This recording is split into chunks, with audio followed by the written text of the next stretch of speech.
Filho, a gente se dedica tanto na engorda, né? Mas na hora da venda pode pôr tudo a perder se vender na hora errada ou por um valor diferente do de mercado. Ah, pai, o aplicativo Agro Brasil veio para resolver isso. Olha aqui. Aqui, pai, os pecuaristas registram seus negócios todos os dias e a gente tem informação verdadeira para poder negociar melhor. Legal. Informação de pecuarista para pecuarista. Isso, e assim todos se ajudam. Muito bom. Baixe agora o app Agro Brasil.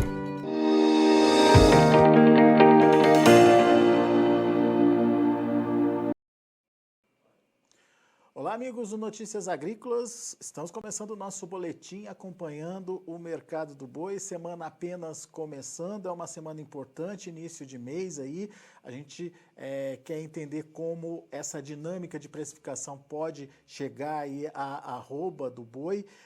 Nos últimos 20 dias, a gente estava fazendo a conta aqui, vou pedir até para a gente mudar de câmera aqui para ver o Rodrigo Queiroz, lá da Scott Consultoria, fazendo a conta junto com o Rodrigo aqui. Nos últimos 20 dias, o preço do boi perdeu aí em torno de R$ 5,00 por arroba.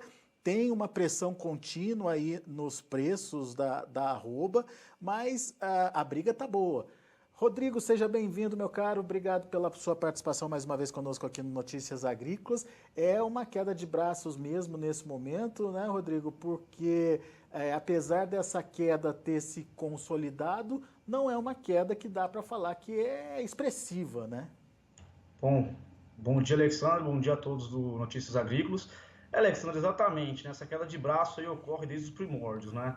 Mas ultimamente a gente percebeu uma relativa oferta melhor, né, na oferta de boiadas, né? Percebemos que o número de boiadas ofertadas aumentou, nada para que diminua, né, os preços, as cotações sejam pressionadas expressivamente, mas percebemos aí que essa oferta melhor, né, de boiadas, ela pressionou as cotações dos animais, não tanto, né? Visto que normalmente quando há uma melhora relativa nas ofertas, as cotações normalmente elas acabam caindo expressivamente, passando semana por semana, e a gente percebeu que assim, houve uma pressão, mas nada que vai ocorrer recuos expressivos aí nos últimos dias, nos próximos dias no mercado do boi gordo, né? Muito bem, hoje a gente está falando de um boi cotado a... Hoje a gente fala num boi cotado em 312, preço bruto e a prazo, já há ofertas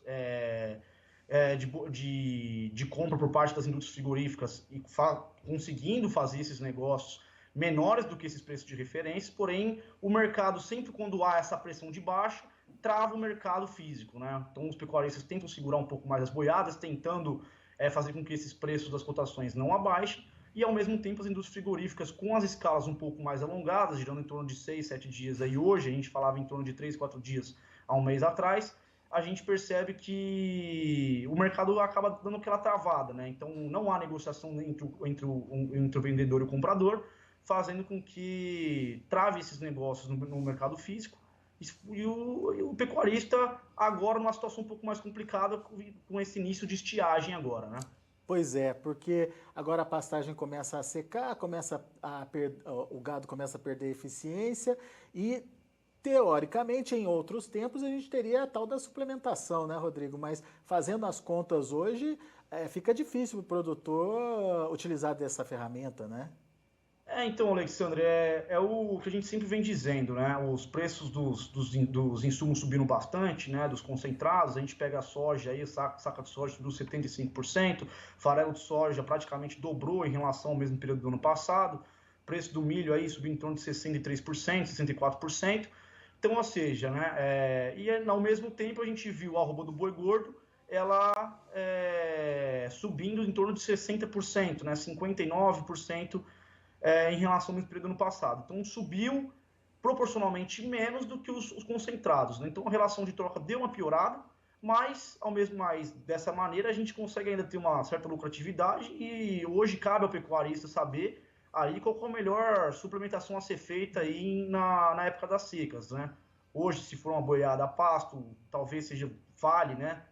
Talvez dar uma suplementação de um proteinado de baixo consumo. Então, assim, isso depende muito em relação ao que o manejo que o pecuarista quer e ao dia, à data que esse pecuarista está querendo vender essa boiada, né? Visto que agora perdemos oferta Perdemos uma oferta de forragem em relação ao mês passado, porque já estamos agora no mais um período de estiagem, com menos chuvas, a qualidade de forragem também diminuiu, então agora é um ponto de atenção pecuarista aí para os próximos dias. Né? Tem que fazer muita conta, né, Rodrigo? Tem que fazer conta, sempre fazendo conta, né? Senão você não sabe aonde você está indo.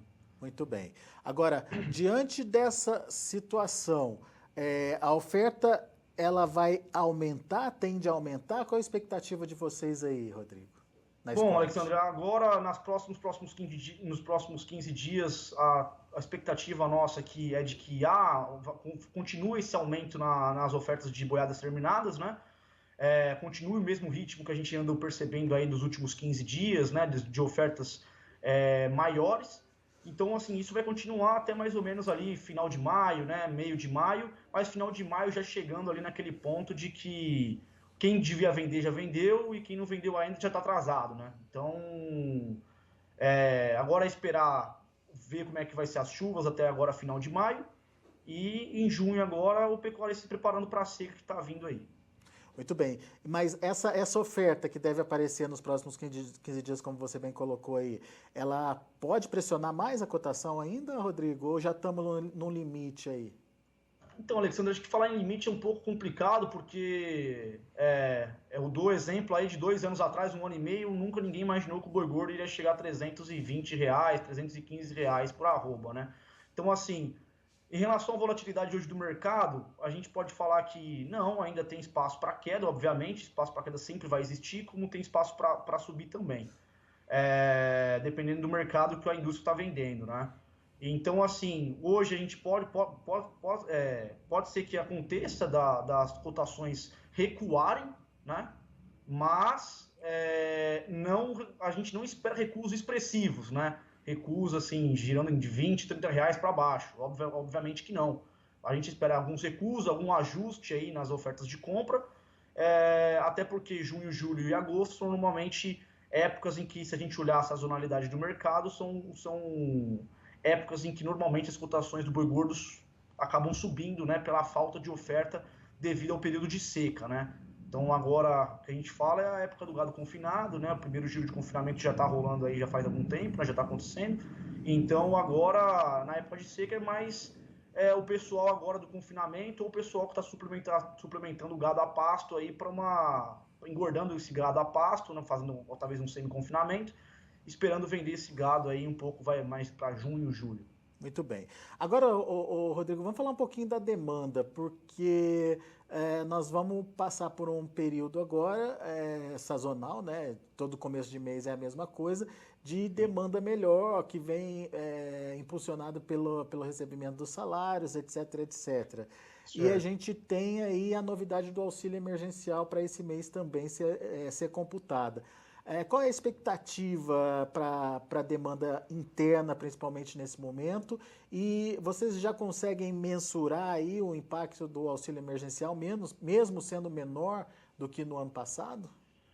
Bom, Alexandre, em relação ao auxílio emergencial, fazendo um paralelo aí com a demanda doméstica, sim, né? A demanda doméstica ainda está em passos mais modestos, né? Está um pouco comedida ainda a demanda doméstica, porém nós percebemos uma melhora nessa demanda, né, interna, através um dos indicativos é o auxílio emergencial, obviamente, né, óbvio que não está com 100% do valor integral, que era de R$600 antigamente, mas isso ajudou o perfil de consumidor C e D a consumir um pouco mais a carne bovina, né. Se a gente for fazer um comparativo, pegando as carnes dos cortes de dianteiro e os cortes de traseiro, né? Por que a gente faz comparativo? Normalmente os cortes de dianteiro apresentam cortes mais baratos, né? Que são mais acessíveis à população de classe mais baixa, e a gente percebeu que, assim, em um ano, os cortes de dianteiro subiram 59%, enquanto os cortes de traseiro subiram ali em torno de 45%. Então, acontece, normalmente isso é reflexo, na verdade, por 2 motivos em especial, né? A via de escoamento para a demanda internacional, né, a via de escoamento para exportação está bem aquecida, então o Brasil ele acaba exportando mais cortes de dianteiro, se a gente for pegar os cortes que são exportados, fazendo com que diminua esses estoques no mercado interno, e ao mesmo tempo a gente percebe uma população migrando dos cortes de traseiro, que são normalmente cortes mais caros, indo para os cortes mais baratos. Então, o que a gente percebeu? Desde a entrada do auxílio emergencial, a gente percebeu que 3 semanas para cá, se a gente for olhar o atacado, né, no caso, a gente percebeu que os cortes de traseiro ele vinha aumentando proporcionalmente maior do que os cortes de dianteiro. A gente pega a semana retrasada, os cortes de traseiro subiram 2,3%, enquanto os cortes de dianteiro subiram em torno de 0,5%. Semana passada, mesma coisa. Traseiro subiu novamente na mesma proporção, em 2,3%, enquanto os cortes de traseiro, os cortes de dianteiro, subiram 0,3%. Então, o que é isso? Né? A gente percebeu que tá ocorrendo uma demanda maior pelos cortes de traseiro novamente, né? Isso faz com que isso seja um indicativo de que o poder aquisitivo da população tenha dado uma aumentada, apesar de que os últimos dados do IBGE mostram que o poder aquisitivo da população diminuiu através da taxa de desocupação. O Brasil saiu de 13,9% do último trimestre, né, de abril, do último trimestre de 2020, para o primeiro trimestre desse ano a gente de novo subir para 14,4%. Então, assim, apesar desse aumento na taxa de desocupação, tem o auxílio emergencial freando e conseguindo manter esse poder aquisitivo da população em patamares um pouco mais elevados do que sem ele, obviamente. É interessante essa ponderação que você faz, que isso vocês começaram a verificar nas últimas 3 semanas. Exatamente. E coincide com a entrada do auxílio emergencial de fato. Exatamente, Alexandre. Então, assim, a gente acredita, óbvio, né, que é multifatorial essa variação de preço, não é somente um fator que pesa, mas tem alguns fatores que pesam mais e, com certeza, o auxílio emergencial ali, ele ajudou a aumentar esse poder aquisitivo e conseguir consumir mais as carnes de traseiro. E outro ponto e fator importante, Alexandre, você comentou, né, o varejo em São Paulo subiu 26,2%, menos que o atacado, que subiu 47,7%, isso no comparativo de 12 meses. Então a gente percebe que o varejo segurou as pontas e agora tem um fator principal, que daqui semana que vem é o Dia das Mães, é uma das datas mais importantes para os varejistas, né? Para quem acaba conversando com varejista e para quem é varejista sabe que o Dia das Mães é uma das datas mais importantes em relação a consumo de proteína, em relação a consumo de alimentos, por exemplo, nas casas, né? Ou até em restaurantes, e isso faz com que, na verdade, haja uma expectativa maior e um escoamento maior do varejo para o consumidor. Agora, que fique bem claro, né, Rodrigo? A gente não está falando de mudança do A100 para picanha, né? Não, de maneira nenhuma, né? A gente está falando de média dos cortes traseiro e dianteiro, né? Exatamente, Alexandre. Até porque a gente sempre discute, né? O pessoal assim, de perfil consumidor A, pessoal que acaba gastando menos proporcionalmente em cesta de alimentos em relação ao salário, o pessoal que come picanha não deixou de comer picanha, né? Talvez tenha migrado para um contrafilé, mas o pessoal que, por exemplo, acaba gastando grande parte do salário com cesta de alimentos, acaba saindo talvez de uma fraldinha e indo para um A100, para o colchão mole, do colchão mole indo já para uma ponta de peito. Falando em ponta de peito, atacado subiu 73% a ponta de peito em São Paulo. Então, assim, a gente percebe que os cortes de dianteiro estão bem demandados, não só pela demanda doméstica, mas também pelas exportações que andam bem aquecidas. Pois é. Por falar em exportação, China continua sendo o carro-chefe, certo? Com certeza, o Alexandre. China, carro-chefe ainda. A gente percebeu o melhor abril de todos os anos. O Brasil aí conseguindo faturar 33%, 34% mais do que o abril do ano passado. Isso tem 2 fatores principais, né? Além do maior volume exportado, o Brasil também aumentou o preço de venda da tonelada, né? Exportada a FOB. O Brasil exportava em torno de 4.392 dólares a tonelada em abril do ano passado. Esse ano já falamos de uma tonelada exportada em 4.700 dólares, 4.720 dólares a tonelada exportada. Então, apesar do dólar ter valorizado frente ao real, nossa carne bovina exportada tá com preço em dólar maior do que o ano passado. Então, isso é um dos indicativos de que a demanda internacional vai continuar aquecida, está bem aquecida, está precisando da nossa carne bovina internacionalmente, e isso é um ponto positivo aí para as exportações brasileiras. E hoje a gente está falando de recuo do dólar de novo, né? Exatamente. Já na casa dos 5,40 já. Mas com essa correção do preço no mercado internacional, as coisas se equilibram, né, Rodrigo? Exatamente, Alexandre. Com certeza, esse dólar, que na verdade ele vem aí caindo, vem se ajustando mais negativamente aí 10 dias para cá, 15 dias para cá, a gente percebe que isso, por enquanto, não afetou as exportações, né? Mas isso, com certeza, irá afetar já falamos talvez afetando nas exportações de soja, né? Talvez podendo afetar nas exportações de milho. Porém, na carne bovina ainda não percebemos esse baque, né? Essa diminuição nas exportações, por enquanto. Até por causa da demanda chinesa, como a gente já falou, a questão da PSA por lá, tudo indica que a China segue demandando forte, né, Rodrigo?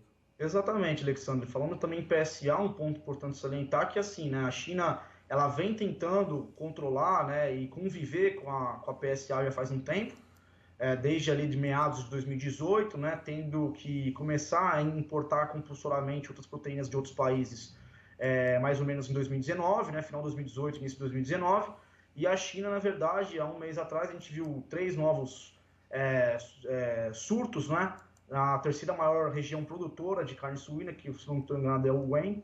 Então, a China, na verdade, está novamente vivendo aquele pesadelo da peste suína africana, de novo, né? Mas, porém, agora a China com um fator positivo, né? Já faz tanto tempo que está controlando essa doença lá, está convivendo, que agora já está, talvez, com algumas estratégias diferentes do que se a gente for comparar em 2019, né? Boa.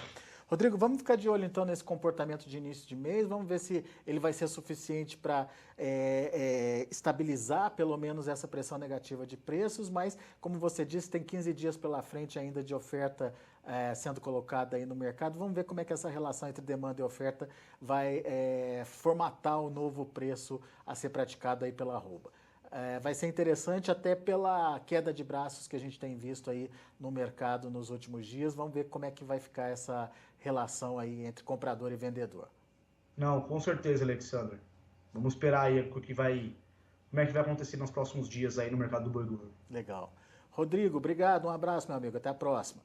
Um abraço, Alexandre. Até mais, até a próxima aí. Rodrigo Queiroz, Scott Consultoria, aqui com a gente analisando o mercado do boi, o início da semana e trazendo as expectativas aí. Pelo menos os próximos 15 dias ainda de oferta, pressionando as cotações e os frigoríficos tentando renegociar ou tentando reduzir aí os preços da arroba do boi. No entanto, tem o fator demanda, que a gente viu aí pelas contas, né, do Rodrigo, estão melhores, pelo menos em termos de qualidade da carne, melhora o consumidor trocando aí carne de traseiro por carne de dianteiro por carne de traseiro, e isso acabou refletindo na valorização das peças, né, dos pedaços aí negociados no mercado. Isso é importante salientar que isso vem acontecendo, segundo apurou a Scott Consultoria, nas últimas 3 semanas, coincidentemente aí com o início do pagamento do auxílio emergencial.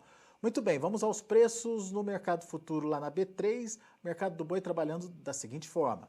Maio, R$ 306,80, caindo 0,03%. O junho, R$ 311,60, subindo 0,13%. O julho, R$ 319,10, uma alta de 0,3%. Deixa eu passar para vocês também o outubro, que é importante, que a gente consegue entender como vai ser aí a dinâmica de comercialização lá no último trimestre. Na verdade, o que a gente tem hoje é o novembro, 331,10, estável em relação ao fechamento da última sexta-feira. E o indicador CPEA, na última sexta-feira, fechou a R$ 312,95, com queda de 0,24%. Muito bem, são os números de hoje, a gente fica por aqui, agradeço muito a sua atenção e audiência. Daqui a pouco tem João Batista Olive com Tempo e Dinheiro aqui no Notícias Agrícolas.